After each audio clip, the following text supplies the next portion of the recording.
Good morning, and welcome to the Monte Vista Unitarian Universalist congregation on behalf of the Board of Trustees.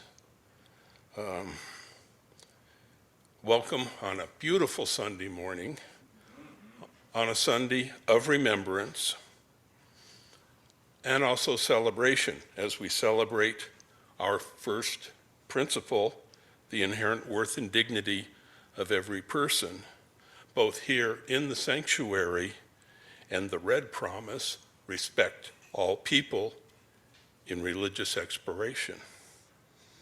And I am celebrating the fact that we did not need to run the air conditioner all day yesterday. Announcements. As usual, please read the announcements that are sent out every Thursday. The Board of Trustees meets this Thursday night via Zoom at 6:30. We have a cluster camp with a couple other congregations at Camp de Benneville Pines on October 14th through the 16th. And if you can make it, it would be a beautiful place to go. There will be a leadership retreat for the Board of Trustees, committee chairs, and the Leadership Development Committee on Saturday, October 22nd, to start the process of restructuring our leadership to fit our size. We've got mid-60 members and 40-some committees. Some people are doing double duty, so we need to change things. Look for more information in next Thursday's announcements. We'll explain the process as we go. Taco Tuesdays is at 7 o'clock on Zoom, and you can go online to our website and sign up for the Walk for the Hungry, either as a walker or you can donate money. This is for the Inland Valley Hope Partners. It's been an event that we have had supported for many years. It's in its 49th year, and we've probably supported it the whole time. So that's my part. I believe Steve wants to come up and make an announcement about our next spirit level grant.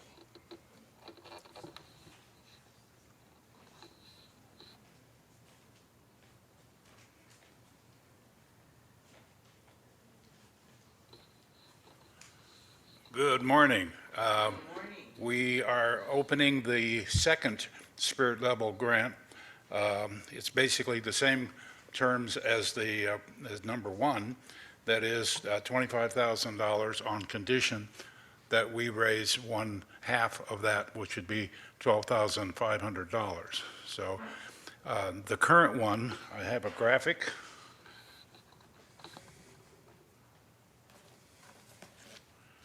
Here is the new one. It is the spirit level grant for facilities refresh, or in layperson's terms, doing the things that we really should do, we just didn't have the money to do it. So the scale, you probably can't see this too well, but the bottom line on this is $625. We have currently $225, so it's not even big enough to put any fill in the red here. So that's a separate donation from your pledge, and any of the donations toward this spirit level grant should be indicating spirit level grant or similar words, so that the office knows how to allocate those contributions. Thank you.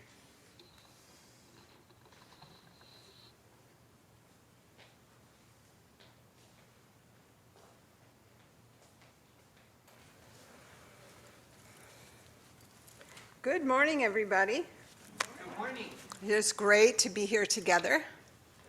I just have a little PS to the announcements, and this is something that I've been working on with Debbie Skirdo.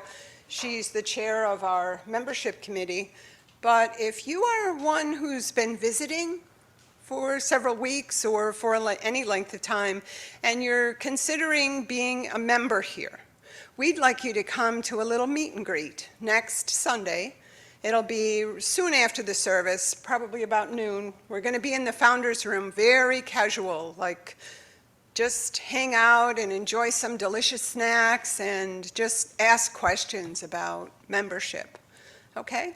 So please feel invited, or if there's someone in your circle that you know is kind of interested in maybe renewing their membership or starting fresh with us, we invite you to pass that invitation on to them.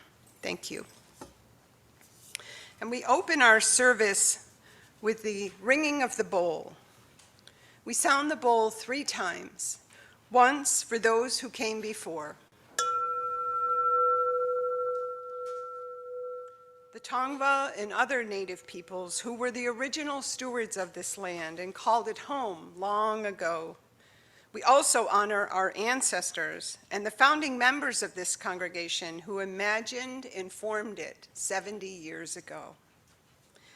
We ring it once for those of us here and now, both in the sanctuary, and we welcome those who are joining us on Zoom, and for all of you who will watch this recording on Zoom later, we welcome you. And we ring it once for those who will come, for all who will find belonging with us and make MVUUC their spiritual home in the days ahead.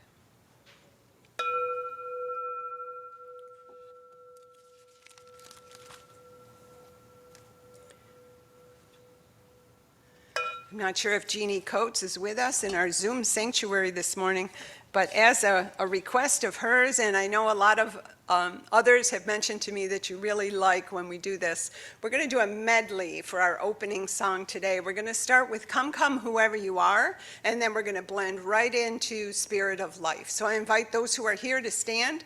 Stand at home if you'd like to. And let's sing out together.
We have a really exciting announcement too that I'm going to let Robert do when he comes up for the wisdom tale.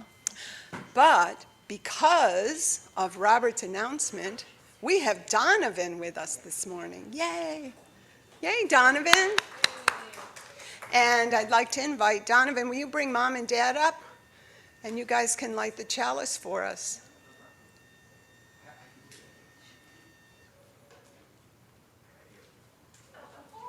Awesome. I'm glad you're here.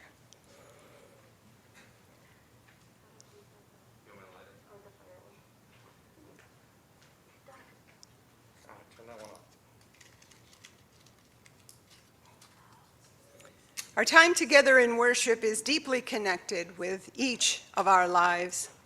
And as a symbol of that connection, we light our chalices with flame that represents our shared faith of light and our hope for witness. So hear now the words of UU minister and Buddhist priest, Reverend Florence Kaplow. We light this chalice today in honor of the Unitarian Universalist first principle, to affirm and promote the inherent worth and dignity of every person. We recognize that these are not just words to be spoken, but instead they call us out from our place of comfort into an ever-deepening commitment. A commitment we make to the rights of all whose worth and dignity are denied, diminished, or destroyed by systems of oppression. They call us into the practice of looking into our own hearts with courage and with honesty.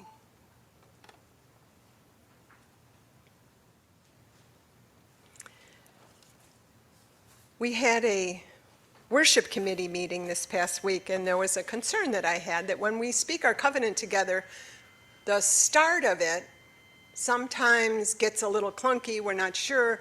So we added 3 words to the beginning of the covenant, and I'm hoping that it'll help it to flow more.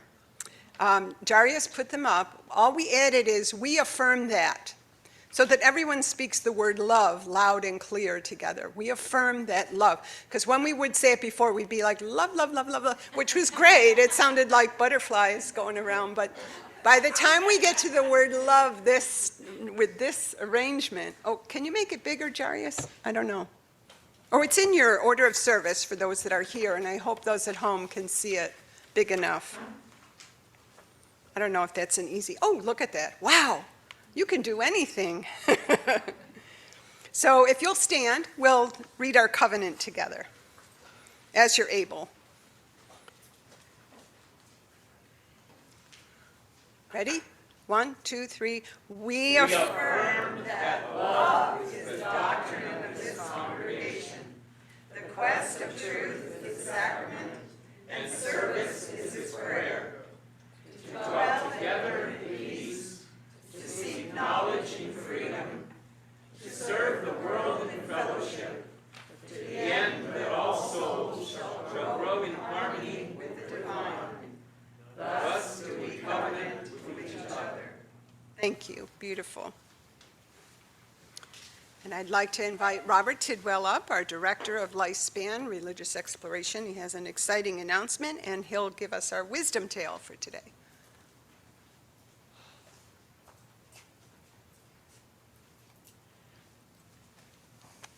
Good morning, everybody. Well, first, the exciting announcement is we now have a kindergarten and preschool class, thanks to our recent hire. Lily, just go ahead and wave if anybody looks. She's going to be our new kindergarten preschool teacher for Sunday morning. So we're very excited to be growing and hopefully have a lot of little kids running around here. So our Time for All Ages tale comes from William Ellery Channing, who's a Unitarian ancestor and a transcendentalist. And he's known to have said, in ourselves are the elements of the divinity, the likeness of a kindred nature. And that's a quote from William Ellery Channing, but the actual tale that I'm telling is from David Kohlmeyer. In the family systems theory, there's a concept called the identified patient, where the thing you think you're talking about is a manifestation of a deeper issue. For example, when congregants ask whether Donald Trump has inherent worth and dignity, Mr. Trump is the identified patient, but there's a bigger question at work. Can I believe in the inherent worth and dignity of every person when some people are intentionally cruel and seem to derive great pleasure in the harm that they cause? When Channing helped define American Unitarianism in the early 1800s, it was in sharp contrast to the dominant Calvinist theology of New England. Human nature, he argued, isn't primarily sinful. If we're in the image of God, then our core nature is holy, sacred, worthy. And he took the biblical idea of our being children of God literally. Our souls are literally made of the same stuff as God. We bear the likeness of a kindred nature. Or to put it another way, you and everyone else on the planet are worthy by nature. You didn't earn your worth. You can't lose it. Because you exist, period. That's what inherent means. I want to believe what Channing taught. I find it liberating, healing even, with all the messages telling me I have to earn my worth, that I'm not good enough, or our claim of inherent worth gives us back our humanity again and again. And it's challenging to us to hold, especially when we think of torturers and murderers and those who have led mass killings. But I definitely do it anyway. To me, it's about action more than beliefs, behaving as though it is the truth. We get to choose to treat people as if they have value. We can choose to reject the lie that some people's lives are more important than others, if for no other reason than to preserve our own dignity.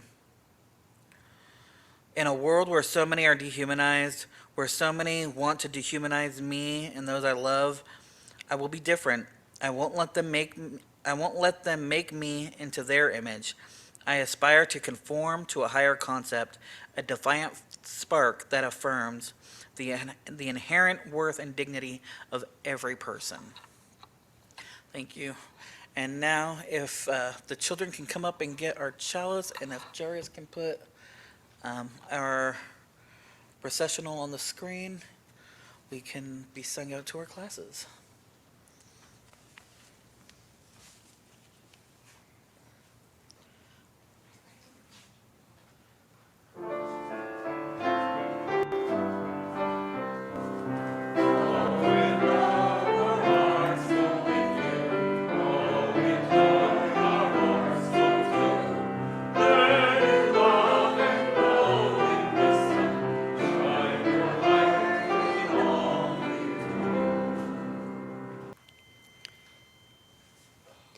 Our offering message today opens with reading number 675.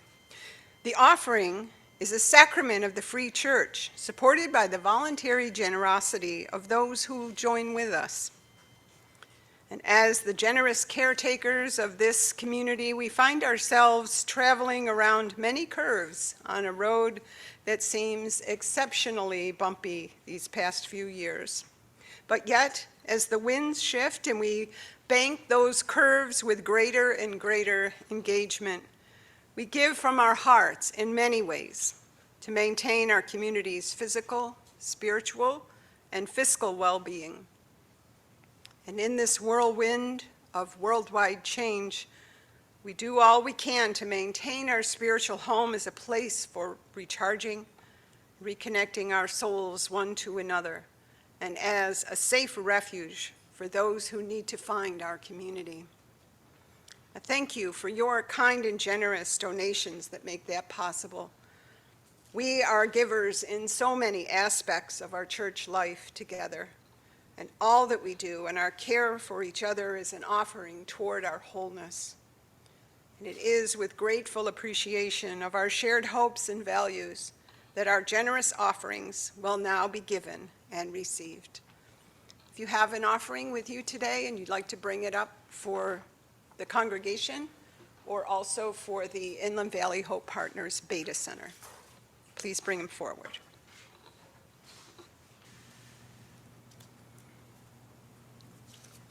One element of our Sunday worship that we enjoy sharing here is our segment we call our joys and concerns. We also have named them other things, joys and sorrows, delights and disappointments, celebrations and compassions. There are many names for what we do. Today we share messages of joy and of grief. I have two that were placed in the basket in the back, and for those who are new, when you come in, you'll see these little yellow sheets. You can write something that you'd like read or shared with the congregation on them, and I have two, and they're both joys. Maybe we should hold on to these, make a stockpile of joy. First one, I don't know who this is from. This is from Anonymous, which is pretty much against my rules, but since it's a joy, I'm going to share it. It says, I'm joyful and elated that my friend, Maddie Scully, has joined our choir and the MVUUC community. She is a gift to everyone who meets her and gets to hear her sing. Agree. Isn't that nice? Keep that. You can have that one. Another joy comes from Reverend Ellen, who writes, the UU book group meets on Tuesdays at 10 o'clock. We are reading Women Talking. Do you meet here in the building? Yeah, on the patio. Oh, great. This Here. is a big deal. They're making a movie of it now. Ah, And you okay. don't have to have read the book to come. That's great. Thanks, Ellen. Today is also full of all kinds of other news and memories. It is the 21st anniversary of 9/11. The prayer that we will share in a moment will mark this event. On Thursday at 11:30 a.m. Pacific time, Buckingham Palace announced that Her Majesty Queen Elizabeth II has died. Teacher and storyteller Martin Shaw wrote, whatever our myriad feelings concerning royalty, when an old-growth sovereign falls, England shakes. Next is a joy. The long-desired rains have come. Thank you to Hurricane Kay for being both gentle and wet. Also have a message from those who know Karen Mateer as a friend of our community. She was also a beloved friend of our Nancy Rutherford, and she forwarded information to me that yesterday Nancy's ashes were spread in a ceremony at lovely Lake Alva, Montana. Yesterday afternoon by her family. Together as community, we hold them and our beloved Nancy in our thoughts, and they asked that we light a candle in her honor. And I did that when I got the message. I lit my chalice at home. Let's just hold a little bit of silence for a moment or two.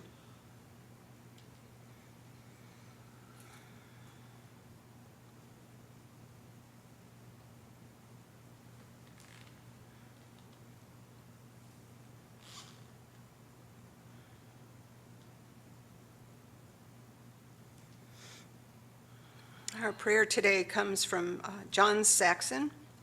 He wrote this shortly after September 11th anniversary, the first anniversary. These are his words. This day was at one time a simple day, the 11th day of September, another beautiful sunny day on the cusp between summer and fall. But today we remember that beautiful sunny day in September 21 years ago, a day that began like so many others with people going about their lives. But within just a few hours, our morning was filled with shock and disbelief as airplanes became weapons and skyscrapers fell to the ground. Smoke and ash filled the air. A day that is painful to remember and impossible to forget. And so we pause to remember. We remember with gratitude the heroes and heroines of that day, the firefighters and emergency responders, the ordinary and extraordinary actions of every person who demonstrated courage in the midst of incomprehensible crises. We remember in sorrow the innocents who perished, the stockbrokers and restaurant workers, janitors, pilots, passengers, and bystanders, women, men, and children, firefighters and police officers, victims of senseless violence. We remember with hope the voices that called for unity in the face of division and hatred and held hope for peace as our nation prepared for war. We remember in bewilderment the days that the events of that day changed who we are as a nation, and how they continue to haunt us. And remembering the trauma and violence of that day, we rededicate ourselves to this day where we will raise our voice against fascism, against religious intolerance and hatred in all of its forms, doing whatever we can to create a future in which all people can live in freedom, community, and peace without fear. May it be so, because we have helped to make it so. Amen. I invite you to remain seated as we sing our pastoral hymn, How Could Anyone? We have a new lyric slide that Jarius will put up.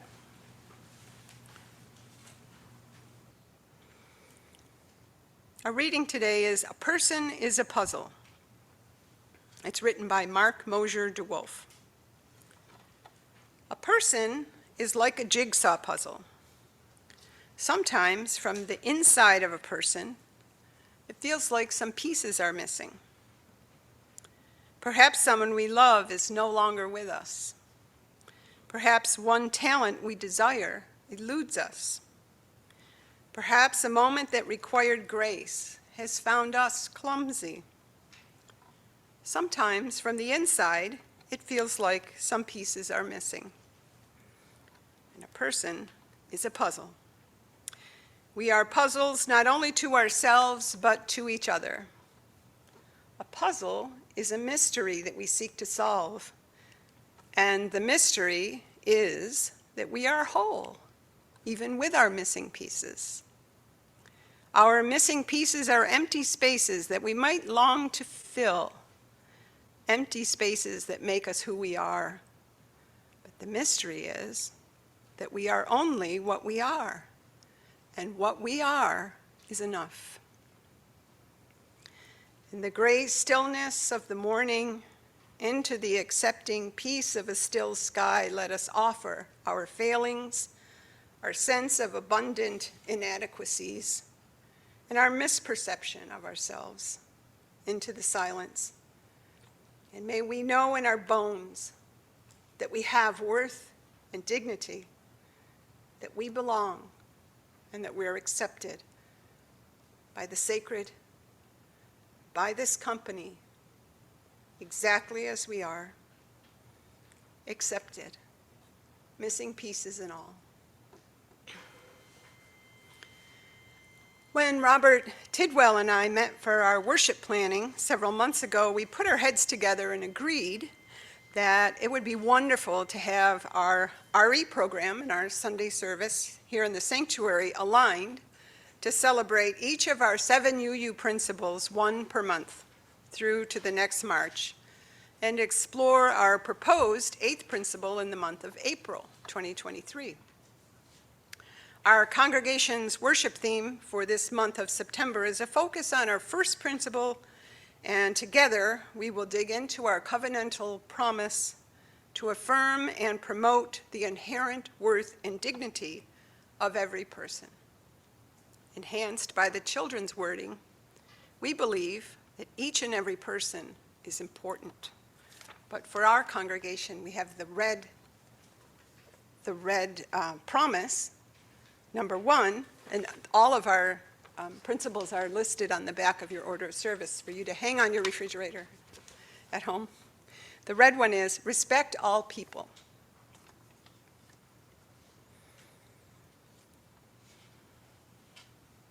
Every Unitarian Universalist congregation affirms and promotes our 7 principles, and we can find the current version printed and also in the beginning of our Singing the Living Tradition hymnal, written as they were affirmed democratically in 1984. and as they constitute an important element of Article 2 of our UUA bylaws. As Laura Mulroy shared with us in her message about her experience at GA, General Assembly, that's a gathering of all of the congregations that are Unitarian Universalists. It was in Portland, but Laura attended online.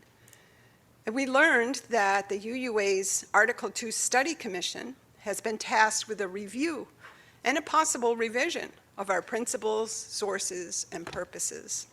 I know we hear that and we go, oh no, no. But they are inviting us to participate in that conversation, and we will be engaged with that process however we're able, and as deeply as you choose to be.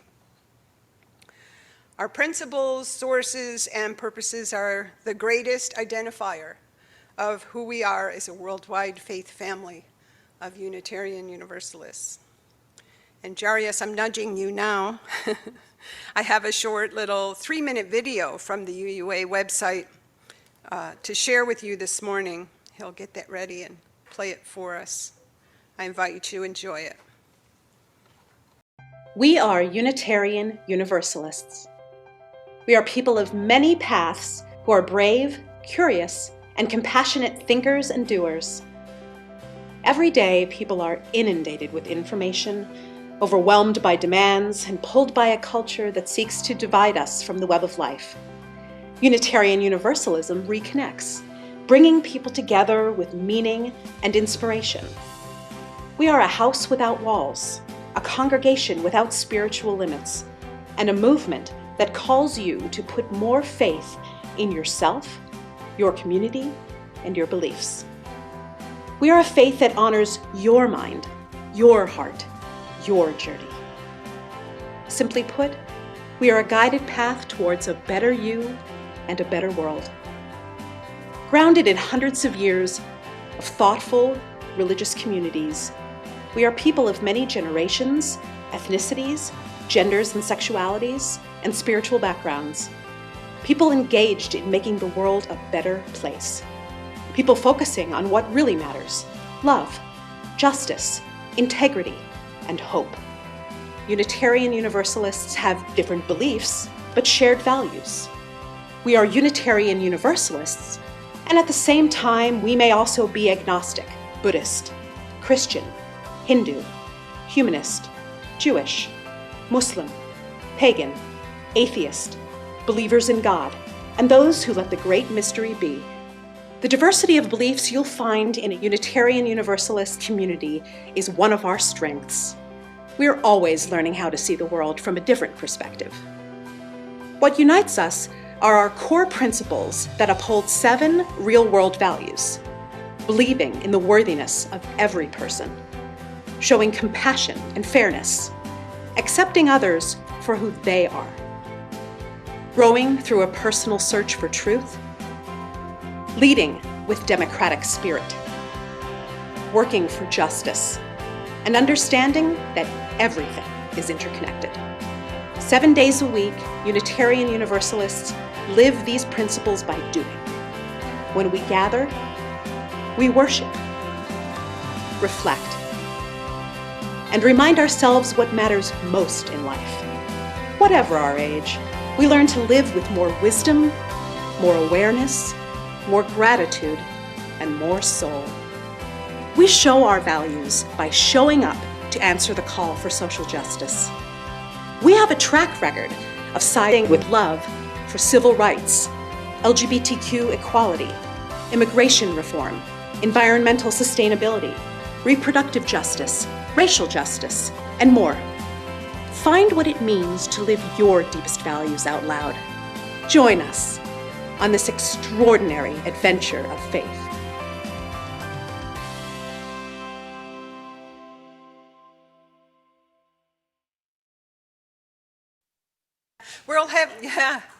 We'll have a link on our website, so you can send people to our website instead of sending them to the UUA. We'll put that link there with the little image. You can click on the homepage. Yeah, pretty great.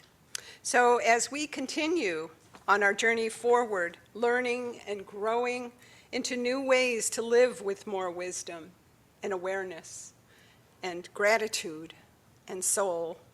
Let's begin our mission to lasso this first of the 7 principles and embrace it anew, to see what it has to teach us, and to hold it firmly as our athame and cut away whatever restrains our unfolding.